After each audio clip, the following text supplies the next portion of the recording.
you're actually going to be on this upcoming BET special talking about Nipsey Hussle. And what I didn't know is that you actually live in the Crenshaw district. And you've been living there for what, like 12 years, I think? Well, really longer because I lived in a studio apartment on West 48th Street, which is about 6 blocks from the corner of Crenshaw and Slauson. I lived there for about 12 years and kept it. And my daughter lives there now. And then I live actually 2 blocks east of the corner of Crenshaw and Slauson. My daughter went to View Park, which is right there. The Slauson Donuts right there, and Hungry Harold's right there. Every place that Nipsey shot the GQ spread is in our neighborhood. Okay. So my first question is, as a successful business person, you could live in all different parts of LA. You don't have to live in Crenshaw. You could live in Beverly Hills, Calabasas, downtown, Hollywood Hills. You could pick and choose.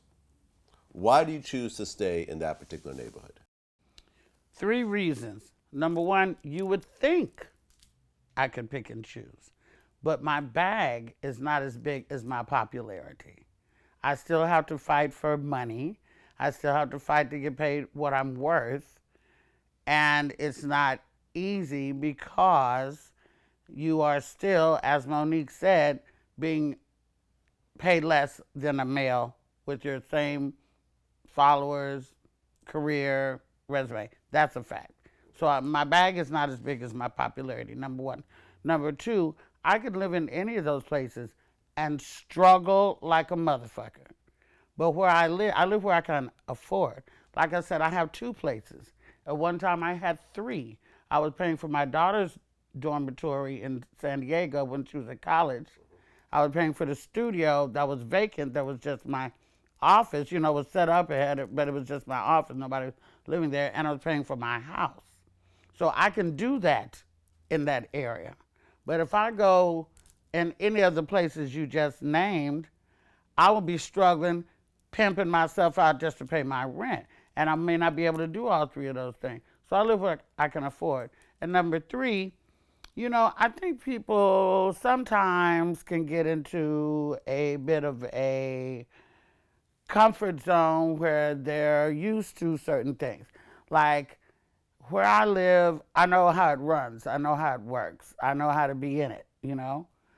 I know what to do. I know what not to do. I know who to fuck with and who not to fuck with and who not to let fuck with me. I have, friends at the grocery store and friends at the dog groomers and friends at the bank and stuff like that in that area.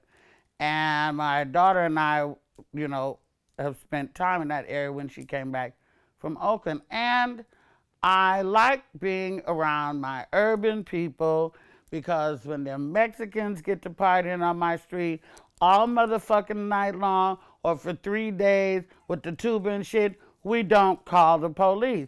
Listen to it, deal with it, embrace it, go in the back of the house, turn the TV up. We don't call the police. When we want to have a barbecue all night domino party / strip club turn up, backyard boogie all fucking night long, they don't call the police on us. Any of those places that you just named, if I move to 901, Whitey's calling the police on us, shut your party down. Well, we ain't bothering nobody. So, I like smelling the barbecue embers and shit on the 4th of July morning. I liked all that shit. I was raised in the suburbs. I had enough of that. I'm good. Okay. For now.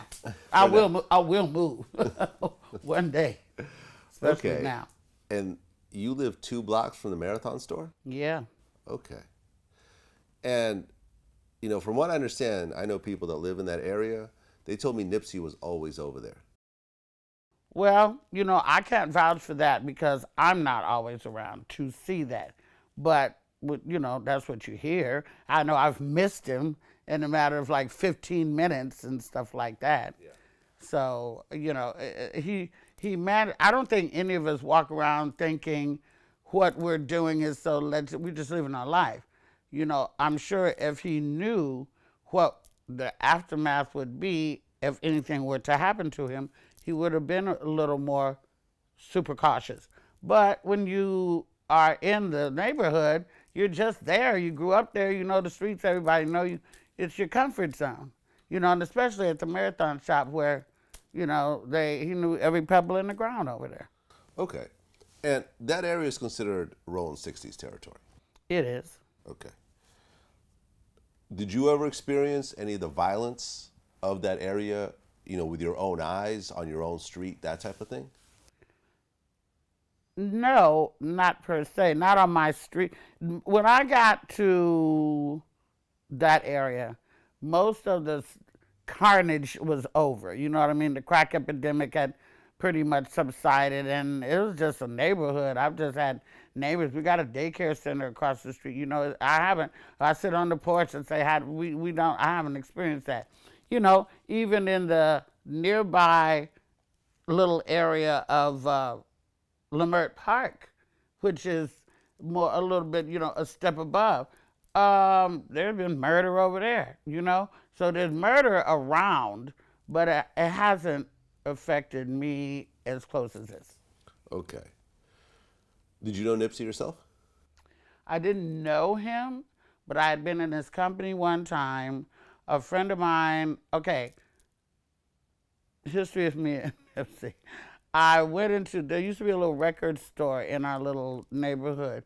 I think it was VIP Records or something like that. Some kind of record store that was in our little, where the Ralphs, one of them little areas.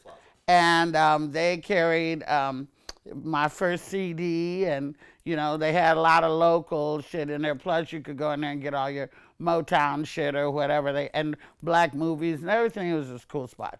So I had went into the record store one day, and I was like, damn, who the fuck is that? Because I thought he was super cute. This is banging Nipsey with just the two. This was before Nipsey got woke Nipsey. And I just thought he was fucking cute. And the guy, so he just missed him. I was like, fuck. But I knew who he was, but I didn't know that's who he was. I had heard his music and didn't know his face. And so I asked for the poster, which you'll see in the special, and it was autographed because he had just done it in-store. So I'd been in my living room for 10 years. So then long while back, during that era, my friend was over my house, and he had a cousin or something that fucked with Nipsey, and we knew that they were shooting a video like 2 blocks away on the street called Bryant. I later figured out it was the video for Hustle in the House, okay? So we went around there, and you turned the corner, and there was just scads of motherfucking black folk, brothers, young ones, just scads just everywhere, and cameras, done the white boys that was running the cameras and stuff. And so there was like a trailer there, I guess that was used as wardrobe and hair and shit. So I got to go on there and smoke, and Nipsey was in there getting his hair braided. I'm sure we didn't, I don't remember us exchanging much conversation, but I did sit there just like this for 35 minutes and watch him get that beautiful hair braided. So that's my extent of our interaction in person. But I was very up on who he was and what was going on.